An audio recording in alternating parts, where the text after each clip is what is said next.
मेरे आत्मस्वरूप भाई और बहनों, सनातन हिंदू धर्म विश्व का एक सर्वश्रेष्ठ धर्म तो है ही, वह एक रिलीजन भी है, वह एक संस्कृति भी है, वह एक सभ्यता भी है और एक ऐसी जीवन शैली जिसे अपनाने से विश्व शांति, स्वास्थ्य, सुख, संपत्ति स्वयं प्राप्त होती है। इसे इस्लामिक क्रूरता और कम्युनिस्टिक धूर्तता पूर्ण बौद्धिकता के सम्मिश्रण से बने सेकुलरिज्म नामक हथियार से और डेमोक्रेटिकल इंस्टीट्यूशन के हथियार से विकृत और नष्ट किया जा रहा है। कांग्रेसी और बीजेपी सरकारें और अनेक पॉलिटिकल पार्टीज की सरकारें और अदालतें भी इस दुष्कर्म में सम्मिलित हैं और हमारा उद्देश्य है यूनेस्को से इस सनातन हिंदू धर्म को मानवता के बहुमूल्य बौद्धिक धरोहर और अंतर्राष्ट्रीय जगत के महान विरासत के रूप में स्वीकार कराकर इसकी सुरक्षा के ठोस इंतजाम पर कार्य करना। माजरा गंभीर इसलिए हो जाता है कि यूनेस्को में गौबख्शी, भ्रष्ट बुद्धि, ईसाई, मुस्लिम ही भरे पड़े हैं और यूनाइटेड नेशंस पावरलेस भी है। 26 अक्टूबर 2005 को गौरक्षा से राष्ट्रोन्नति पर भारत के सर्वोच्च न्यायालय ने श्री राजीव दीक्षित को जो क्रांतिकारी फैसला दिया था उसे पूरे देश में लागू कराने को प्रधानमंत्री में जमीर जगाना और जमीर जिलाने का प्रयास करना, यह हमारा उद्देश्य का अंग है। इसी संदर्भ में हम उद्बुद्ध नागरिकों का आह्वान करते हैं। जागृत नागरिक निर्माण के लिए आपको इस ज्ञान की आवश्यकता है। अंधा राजा धृतराष्ट्र अपने मंत्री संजय से पूछता है, धर्म क्षेत्रे कुरुक्षेत्रे समवेतायुत्सवः मामका पांडवाश्चैव किम कुर्वत संजय। मेरे बेटों और पांडु के बेटों ने क्या किया ओ संजय? दुनिया भर के लोग लुगाए, बच्चा, बूढ़ा, शिक्षित, अशिक्षित 8 अरब की जनता अपनी जिंदगी का राजा ही है। राजा तो है पर धृतराष्ट्र की तरह अंधा है। वो जाहिल है, वो पामर है, राहुल गांधी के तरह मूर्खता से भरा हुआ है, नरेंद्र मोदी की तरह विक्षिप्तता से भरा हुआ है, वह जुमलेबाज भी है। जब भी जिंदगी में अकल आती है तो वह अपनी बुद्धि से, विवेक से, इनर वॉइस रूपी संजय से पूछता है कि oh Sanjay, oh my inner voice, oh my inner faculty, oh my inner talent, इस दुनिया रूपी धर्म क्षेत्र में, इस जिंदगी रूपी कुरुक्षेत्र में मेरे स्वार्थपरक मनोवृत्तियों और अय्याशी और मौज मस्ती के नियत वाली अपराध और पाप और दुष्टता के प्रेरणा वाली इच्छाओं की सेना और मेरे कर्मयोग, ज्ञान योग, भक्ति योग का आचरण और कर्तव्य और उत्तरदायित्व और पुण्य और भक्ति करने की सहज इच्छाओं की सेना ने युद्ध के लिए इकट्ठा होकर परस्पर क्या किया और युद्ध हुआ तो कौन जीता, कौन हारा। उचित और अनुचित, न्याय और अन्याय, सहायता या अत्याचार की वृत्तियों के बीच जो महाभारत युद्ध हमारी रोजमर्रा की जिंदगी में जो हमेशा चल रहा है, उसमें कौन जीतता है, कौन हारता है। हर सांझ हर रात दिन भर के पाप पुण्यों का डेविड क्रेडिट की वही जिंदगी की लड़ाइयों में जो जीता, वही राजा राम, वही राजा युधिष्ठिर हुआ। मेरे प्यारे भाइयों, जिंदगी की डेबिट क्रेडिट रुपये अकाउंट में, खाता कानून में जो जीतता है वही राजा राम, वही राजा युधिष्ठिर। जो हारा वही रावण, जो हारा वही कंस, वही दुर्योधन। सो इंट्रोस्पेक्शन कीजिए। इंट्रोस्पेक्शन आत्मानुसंधान होता है। आत्मानुसंधान करना मत भूलिए। जिंदगी के युद्ध में इनलाइटनमेंट का राज्य जीतने के लिए 14 तैयारियां करनी पड़ती है। तो जीतोगे तो सच्चिदानंदमयता का अनंतकालीन अखंड साम्राज्य मिलेगा। हारोगे तो 8 मिलियन टाइम्स लाखों जानवरों, कीड़े मकोड़ों, गरीबों, अमीरों, दुष्टों और सज्जनों के शरीरों से American, European, African, Australian, Indian, Japanese, Chinese शरीरों में साइक्लिंग और रिसाइक्लिंग प्रोसेस चलता रहेगा। जन्म, मृत्यु, जरा, व्याधि, इस तरह की शंटिंग होती रहेगी। Dangerous hellish kind of life में आप बदलते रहेंगे, फिकाते रहेंगे और अनेक प्रकार के देह और परिस्थितियां मिलती रहेंगी और छीनती भी रहेंगी। तो इन 14 तैयारियों पर हम चर्चा करना चाहते हैं। इसके पहले आप समझ लीजिए 7 प्रकार के अज्ञान के स्तर हैं। निचले से क्रमशः उत्तरोत्तर प्रथम तक आना है। फिर ज्ञान के 7 सीढ़ियां हैं, उसमें हमें उत्क्रमण करना है। जब आप घन जागरण नामक स्तर के ज्ञान से आविष्ट हो जाते हैं तो असीम, असहाय, अकल्पनीय जड़ता या मूर्खता या दुर्बुद्धि से बुरी तरह ग्रस्त हो जाते हैं। मस्तिष्क पर पत्थर पड़ जाया करता है, नशे से टुन्न हो गए हो ऐसा हो जाता है। पत्थर या जानवर या पेड़ पौधों के समकक्ष आपकी चेतना, आपकी क्षमता घनघोर घटाटोप ज्ञानांधकार में जीना ही सुविधाजनक और एकमात्र सुरक्षित जीवन विधा आपको प्रतीत होती है। उससे बाहर निकलने की कोई भी आकांक्षा, कोई भी आशा आपको दिखाई नहीं देती। जैसे जिंदगी मिडिल ईस्ट में, यूरोप में, अमेरिका में, चाइना में, जहाँ झोपड़पट्टी में रहने वाले लोगों के बीच, ब्रॉन्क्स में रहने वाले लोगों के बीच जिस तरह की जिंदगी जी जा रही है, वहाँ पर वो हेल्पलेस, उन्हें कुछ किया नहीं जा सकता और वे कुछ वहाँ से ऊपर उठना भी नहीं चाहते।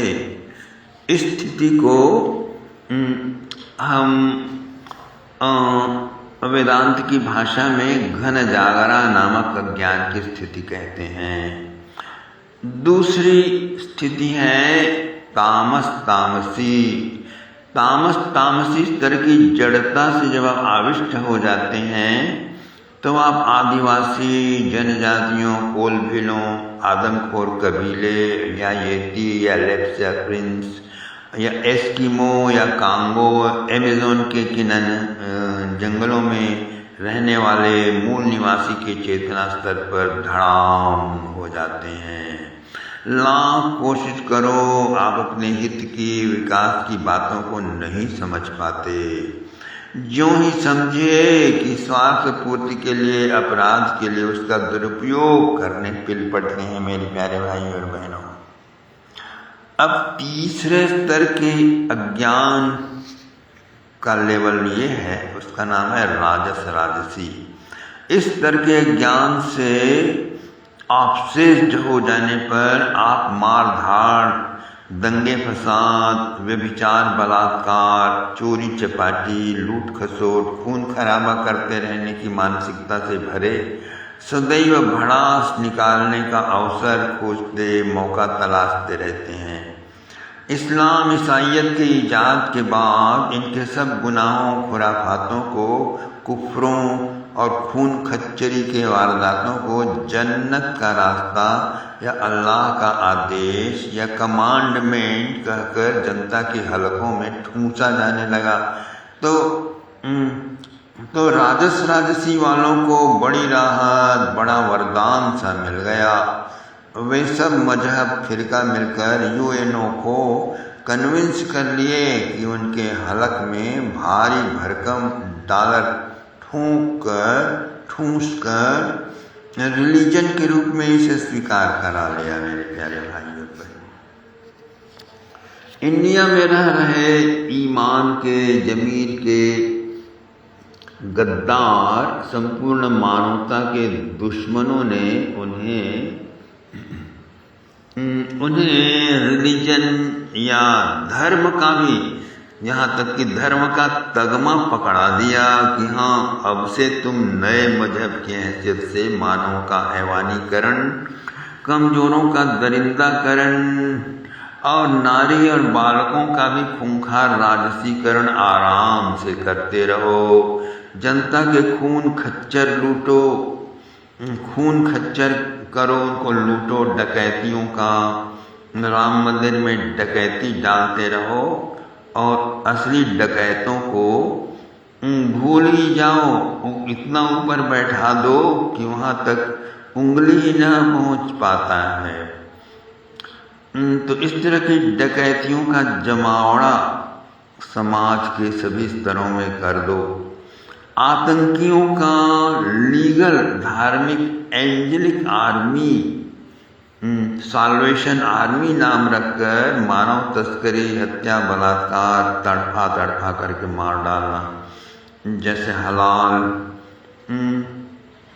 और हलाला, ये अलतकैया और निकाह मुताक आदि को अल्लाह का आदेश और खुदा का इजाज़त या यहोवा का कमांडमेंट कहकर जायज करार दे सकते हो। इस प्रकार मुस्लिम, ईसाई, कम्युनिस्ट बनकर जिहाद और शहीद और इंक्विजिशन और होली क्रूसाड के नाम पर भयंकर पापाचार को ये लोग अंजाम देते दुनिया भर को गजवाए जहां के नाम से नारकीकरण कर रहे हैं। सरकार और धर्माचार्य और जुडिशियल माफिया, टेररिस्ट, जज बने कोर्टों में बैठे इन्हें सहायता भांज रहे हैं, सहायता दे रहे हैं। इन्हें समझाना व्यर्थ जाता है। इनके पापों का घड़ा, इनके कुसंस्कार इनको शांत नहीं होने देते, समझने लायक नहीं होने देते। जब तक सरकारें इतनी जागरूक होंगी कि इन्हें शूटेड साइट को लॉफुल और service of the nation in God या रिवॉर्डेबल ब्रेवरी के रूप में न स्वीकारेगा, कोई भी देश सुरक्षित नहीं रह सकता। इस स्तर की मनोदशा में ट्रेंड हो जाने से आप 27 लाख बार जानवर, कीड़े मकोड़े के देह में आपका देह का ढांचा रिसाइकलिंग होता रहेगा। 30 लाख प्रकार के पेड़ पौधे और 14 लाख प्रकार के पक्षी और 9 लाख प्रकार के समुद्री जलचर प्राणी और 4 लाख प्रकार के प्रेत पिशाच भूत योनियों के बाद जब मानवीयता धारण की समझ आ पाती है तभी आपको प्रकृति मनुष्य शरीर देती है। फिर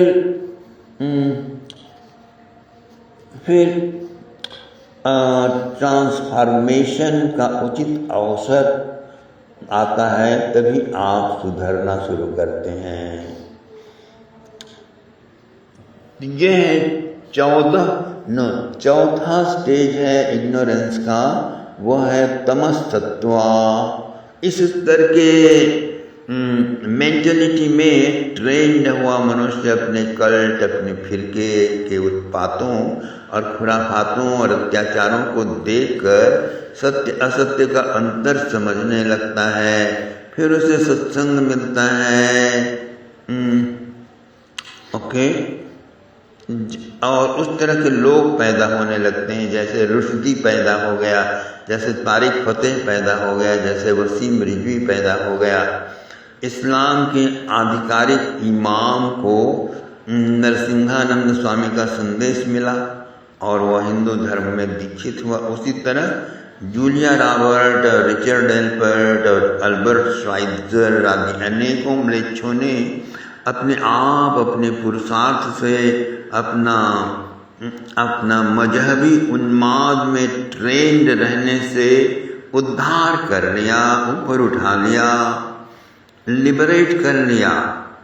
हिंदू धर्म धारण कर अनेकों ने साधना में चेतना विकास में आगे बढ़ने में लग गए हैं।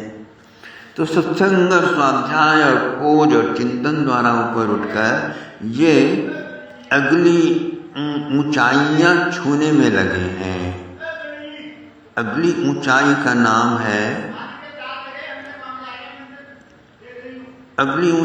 नाम है रजस तत्व। क्षणिक विवेक की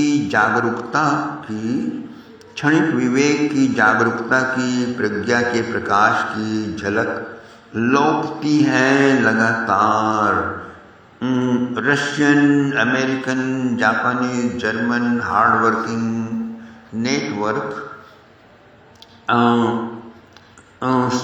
हार्ड वर्किंग और स्मार्ट घोर संसारी पर दूर की कौड़ी ग्रैब करने में माहिर ये लोग समाज सुधारक, नेता, वैज्ञानिक भी बन जाते हैं और फिर ऊटपटांग कस्टम्स, रूल्स एंड रेगुलेशंस और नए प्रकार की जिंदगी जीने की पद्धति भी लोगों पर थोपने लगते हैं। इसके बाद छठवीं स्थिति है गुण पीवरी।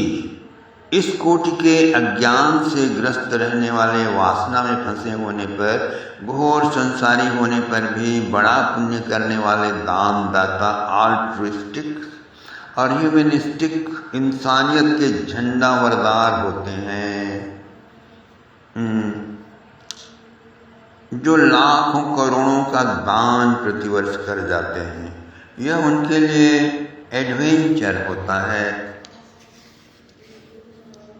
साउथ इंडिया की एक सुंदरतम राजकुमारी ने घोषणा की कि मैं विवाह उसी से करूंगी जो 10,000 स्पिरिचुअल हार्ड वर्कर्स को रोज आजीवन भोजन कराने की प्रतिज्ञा करे और निभा सके।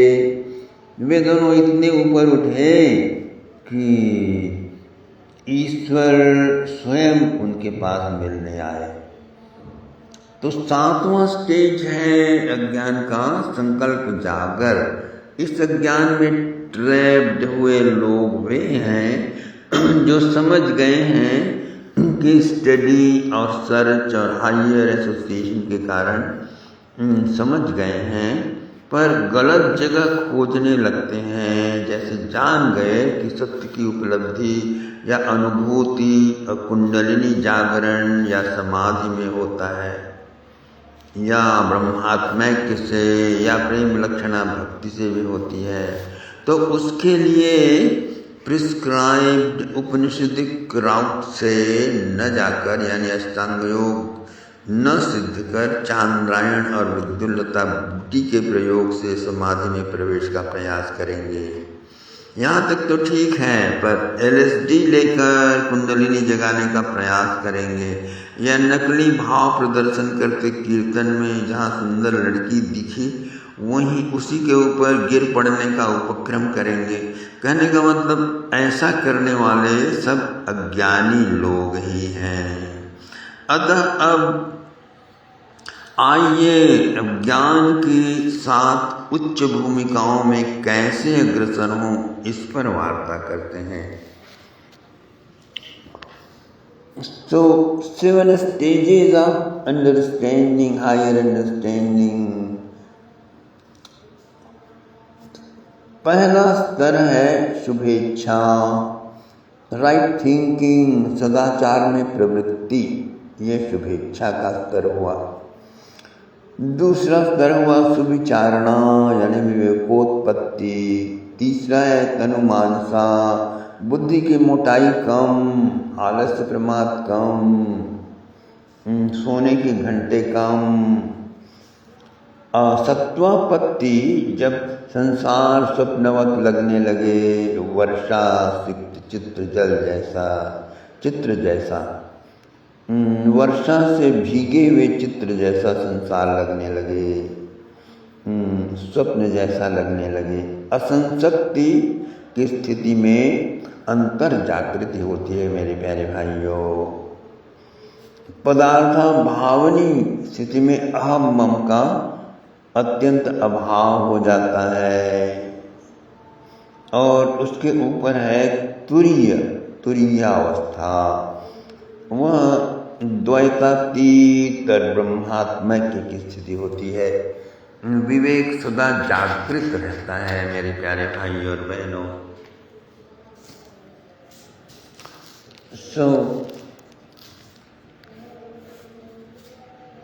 सर्वेषामपि गुरुः कालेन नवच्छेदात्। अब इस पर चर्चा हम अगले मिलन पर करेंगे।